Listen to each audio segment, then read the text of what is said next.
Muy buenos días, mi nombre es Liliana Alexandra Pérez Villamizar, estudiante de Comunicación Social de la Universidad Católica Cecilio Acosta. Me encuentro en este momento en las instalaciones del Circuito Líder acompañada del doctor Víctor Raúl Castillo.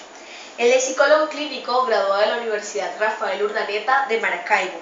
Fue maestro durante 5 años de Psicología de la Comunicación en la Universidad de los Andes, seccional San Cristóbal. Doctor, muy buenos días. Buenos días, Alexandra. Bueno, dispuesto por supuesto a compartir contigo las inquietudes que hayan a venir en este momento. Muchas gracias, doctor. El doctor Víctor Raúl está aquí acompañándome para responder algunas preguntas en esta cómoda entrevista. La primera de ellas es, doctor, ¿qué son los grupos sociales y cuáles son sus tipos? Cuando definimos grupos sociales, Alexandra, nos estamos refiriendo, por supuesto, a cómo los pares se van a acomodar, digamos, para poder identificarse en torno a sus creencias o a sus formas. Por ejemplo, está el grupo social que de repente se identifica con un determinado estilo musical, o el grupo social que se identifica con una determinada tendencia política. Estos son los grupos sociales. De hecho, cuando encontramos que en redes sociales hay grupos como tal, son grupos que están afines a un objetivo. Así se pueden definir los grupos sociales como tal. Muchas gracias. Ha variado mucho, obviamente, por el tema de la tecnología, las redes y todo esto que ha podido influir como una nueva variable dentro de lo que es la parte social de la psicología de los grupos. Doctor, ¿qué es un líder? ¿Cuáles son los tipos de líder que existen en este momento? Sí, bueno, para definir liderazgo, por supuesto, nuevamente entramos en un tema de nuevas variables. Antes se decía que estaba el líder democrático, autoritario, permisivo y todo lo demás. Eran como esquemas que se pudiera decir. Hoy en día se puede decir que un líder no es más que una persona que tenga una forma, digamos, de actitud muy poderosa que a través del ejemplo pueda conllevar a que las otras personas sigan sus ideales. Eso en un sentido, por supuesto, y esto de seguir tiene que ver con que estén de acuerdo con sus ideales y no tanto como hacer cosas persuatorias para que le sigan, que ahí es ahí donde está la diferencia, porque entonces dejaría de ser un líder que en algún momento sea una persona que por sus creencias pueda en un momento hacer que otros le sigan, a que pueda persuadir para que otros le sigan. Por supuesto, podemos ver líderes que no son tan positivos como en este caso lo que está sucediendo en el Estado Islámico, donde hay líderes que bajo ciertas creencias o paradigmas obviamente arrastran a personas, digamos, en el sentido de hacer que las cosas vayan como al contrario, al revés. Yo considero que en el liderazgo tiene mucho que ver o influye mucho lo que es la solidaridad, ¿no? Siempre he atado ambos conceptos y he dicho que un líder debe entender que no puede haber felicidad de uno si no hay felicidad de todos y que siempre debe reinar el bien mayor. Por lo menos el ejemplo del Estado Islámico, tantas personas que han muerto por, digámoslo así, la felicidad, entre comillas, de unos pocos que creen adorar a Dios. Bueno, son sus creencias, se respetan, pero entonces el líder siempre tiene que velar es por ese bien mayor que satisfaga pues a la población. En cuanto a los tipos de líderes, hablabas como de que hay líderes negativos y hay unos no tan positivos más bien. Sí, yo creo que el liderazgo de hoy en día, lo que pasa es que la literatura y las clasificaciones de la psicología social mucho antes, digamos, lo determinaban como lo que ya te había comentado, Alexandra, de líder democrático, autoritario, permisivo, tal. Yo creo que hoy en día el liderazgo es concebido con otra naturaleza, porque por supuesto son nuevas las variables que influyen como tal. De hecho, una persona que a través de la mentira haga que las personas puedan ir hacia, digamos, ese tipo de idea, ya deja de perder el tema del liderazgo y pasa a ser una persona manipuladora. Y quizás alguien que nos pueda ver allí diga en algún sentido, bueno, pero termina siendo líder porque arrastra. Entonces diríamos, pero líder bajo qué tipo de precio y bajo qué tipo de cosa, digamos, va a estar haciendo que los demás lo persigan. En todo caso, a mí me parece que es más una persona manipuladora más que un líder. La siguiente pregunta, doctor, ¿qué son las motivaciones sociales? Aquí podemos ver dos variantes, Alexandra. Una tiene que ver como con el interés que tenga una persona en conjunto con lo que es su propia comunidad.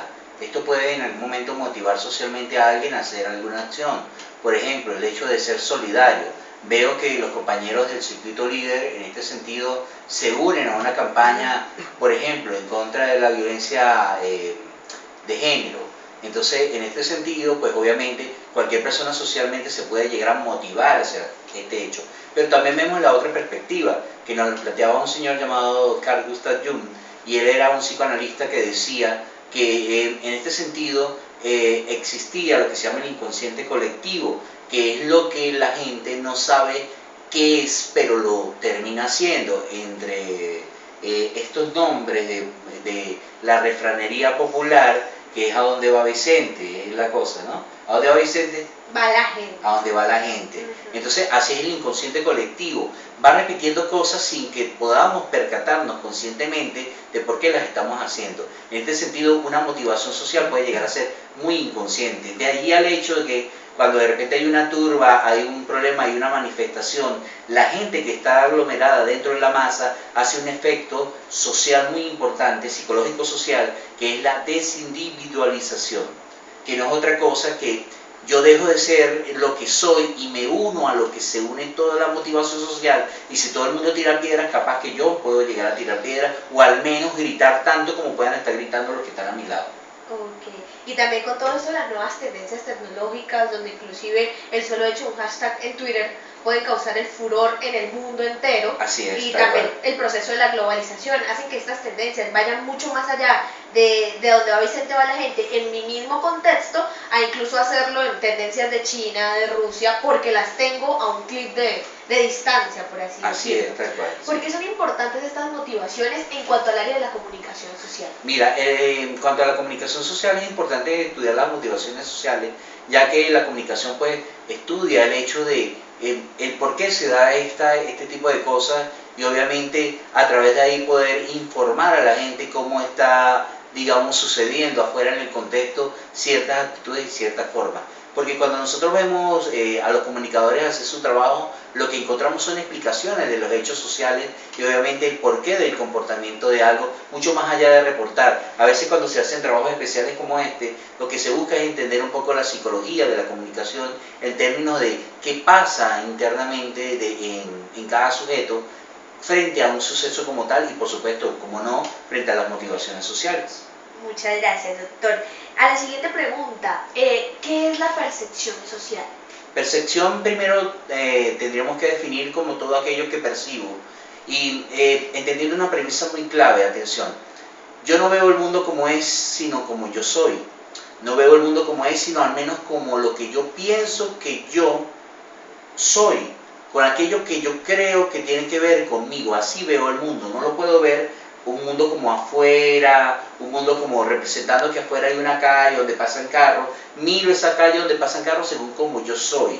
Y si, por ejemplo, me gusta un modelo de carro, voy haciendo algo que psicológicamente se llama selección automática de la información, que es: si me gusta determinado carro, por ejemplo de color negro, asumo que cada carro de color negro que pase lo voy seleccionando de manera, digamos, inconsciente, porque este proceso se da como tal. Entonces, cuando hablamos de percepción social, vamos haciendo percepción social con aquello que nos hace clic en términos de lo que son nuestras propias motivaciones personales, individuales, sociales, colectivas, en ese sentido. Entonces, una percepción social no es más que, digamos, que mi mente, mi forma de sentir va a poder describir cómo es el contexto de la afuera, entendiendo que no hay nada afuera, como ya lo hemos dicho, que primero no está adentro.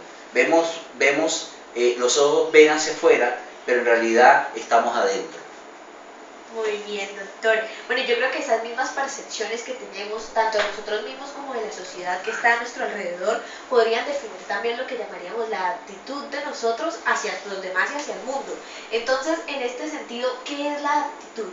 La actitud pues tiene que ver un poco con la manera como las personas, digamos, puedan asumir algún punto ante la vida. En la mitología griega se hablaba al menos de dos aspectos: Heráclito y Demócrito.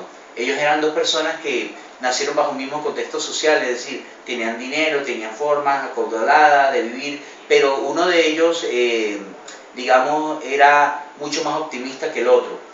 El otro vivía bajo estados más sombríos. Demócrito era como un poco bajo estados más sombríos, más en pesadumbre, más como en contexto de tristeza y todo lo demás. De hecho, en sus escritos hay una parte que decía: qué difícil es andar con la sombra todo el día encima de uno.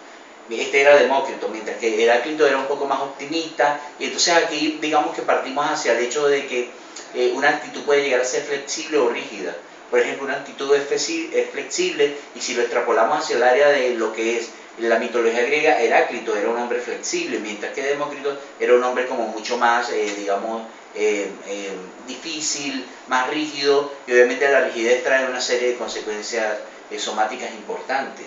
Una persona con rigidez en su actitud puede llegar mucho más adelante, ¿verdad?, a tener artrosis, a tener formas fisiológicas como una manera de que su cuerpo represente tanta rigidez. Además, una persona también muy rígida puede llegar en algún momento a presentar Alzheimer. Sé que estos son temas más clínicos, pero también es importante decir que la actitud no es solamente un hecho de estarse sonriendo todo el día para que digan que tú tienes buena actitud, sino que también sepas que todo lo que piensas, todo lo que sientes, todo lo que haces influye sobre tu forma de vivir y por supuesto sobre tu vida fisiológica, sobre tus órganos y lo demás. Lo que crees, lo creas. De hecho, la famosa frase pienso, luego existo, tiene que ver exactamente con eso. Todo lo que pienso lo hago realidad en mi mundo, que es lo que realmente sucede.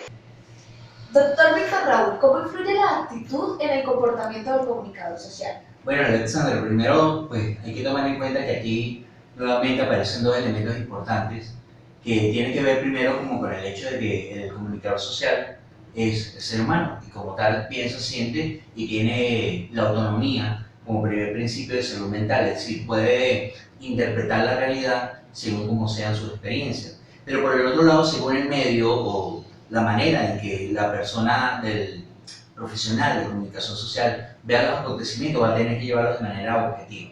Frente a esto, la actitud puede ser un elemento clave que, digamos, que dispare el hecho no solo ético, sino la manera de transmitir la noticia o la manera de comunicar la información. Entonces, en este sentido, por supuesto, vemos como algunos comunicadores sociales se encuentran con algunas figuras políticas o con algunos personajes que de repente pueden tener mucho ego, y esto, por supuesto, trastoca el hecho de que la comunicación pueda ser fluida, porque cuando se sienten atropellados los comunicadores sociales, obviamente esta actitud puede llegar a verse mermada. ¿Qué es importante tener frente a esto? ¿Cuál es la recomendación psicológica frente a esto? Como el hecho de que la persona tenga mucha autoconfianza, y esto es una manera de actitud. Otra forma importante es que en esa autoconfianza vaya a la vez el hecho de no dudar, ni por supuesto huir sin cerrar lo que está pendiente. Esto llevará a que la actitud se vea muy adulta. Es importante que una actitud de comunicador sea bastante responsable. ¿En qué sentido responsable? Que vaya de la mano con el ser adulto que es, y no que envíe al niño interno, ese niño que se puede asustar con alguien que ve con mucha autoridad, como que a resolver esos problemas que en la cotidianidad se puede presentar, digamos, ante una entrevista, ante un hecho noticioso, ante la comunicación de una información. Creo que la actitud como un tema es demasiado determinante para la comunicación. De hecho, dentro de los perfiles que se buscan al momento de una oportunidad de trabajo, la actitud de ese primer contacto para poder conseguir el trabajo tiene que ver con esa actitud que la persona pueda tener. Finalmente, doctor Víctor Raúl, me gustaría preguntarle cuál es la importancia de la psicología en la comunicación social. Por supuesto, dentro de la psicología y la comunicación social hay un elemento muy clave. Tiene que ver primero con el hecho de que estamos trabajando con la parte humana. Cuando trabajamos con la parte humana, trabajamos nuevamente, lo repito, con el pensamiento, con las emociones, con las sensaciones, con las percepciones, con el mundo social. Y esto, por supuesto, tiene gran relieve en el momento en que un comunicador va a llevar cualquier tipo de noticia. Muy pocas personas tienen la conciencia, a lo mejor lo saben, pero no por saberlo tienen conciencia de lo que implica estar detrás de un micrófono o detrás de una cámara o delante de una cámara, quiero decir, y tener la implicación de la narrativa y lo que esto conlleva, en el sentido de lo que digo, cómo puede ser interpretado por la persona que me escucha o que me ve, y cuánta trascendencia puede llegar a tener esto en ese sentido. Por lo que es muy relevante que el hecho del comunicador social pueda manejar de una manera amplia la forma de la psicología. No es lo mismo decir en medio de una situación, por ejemplo, de turbia social, estamos en medio de una catástrofe, a que una persona pueda llegar y decir, un comunicador social pueda llegar y expresar, estamos en medio de una situación que está colocando tensa a las personas que están en este lugar. Puede alguien que nos ve decir, es un tema de semántica, y yo pudiera llegar a decir, es un tema de intención. porque la intención con que el comunicador, vaya aquí la redundancia, comunique los aspectos, es lo que va a hacer que la información pueda ser digerida de una u otra forma. Perfecto, o sea que para que un comunicador desarrolle bien su trabajo, que es una responsabilidad a fin de cuentas, por el Totalmente, hecho de trabajar con el humano, usted mismo lo ha dicho, requiere totalmente el campo de la psicología, por lo tanto son muy unidas, son como hermanas la comunicación y la psicología. Muchísimas gracias, doctor, por concederme esta entrevista. Ha sido para mí un honor contar con su presencia. Gracias. En este momento, pues nos despedimos. Me gustaría que se despidiera del público que en este momento lo pueda estar observando. Sí, saludos a todas las personas en la cátedra de Psicología de la Comunicación, las personas que puedan estar observando este micro, y por supuesto entender que es importante como pensamos. Decía Epíteto, que era un filósofo griego de la comunidad de los estoicos: no es lo que me pasa lo que me hace sufrir, es lo que yo pienso lo que me pasa. Por eso es importante saber qué pensamos. Dime qué haces y cómo lo haces y yo te diré qué piensas. Dime qué piensas y yo te diré quién eres. Excelente, doctor. Muchísimas gracias. Así terminamos y nos despedimos.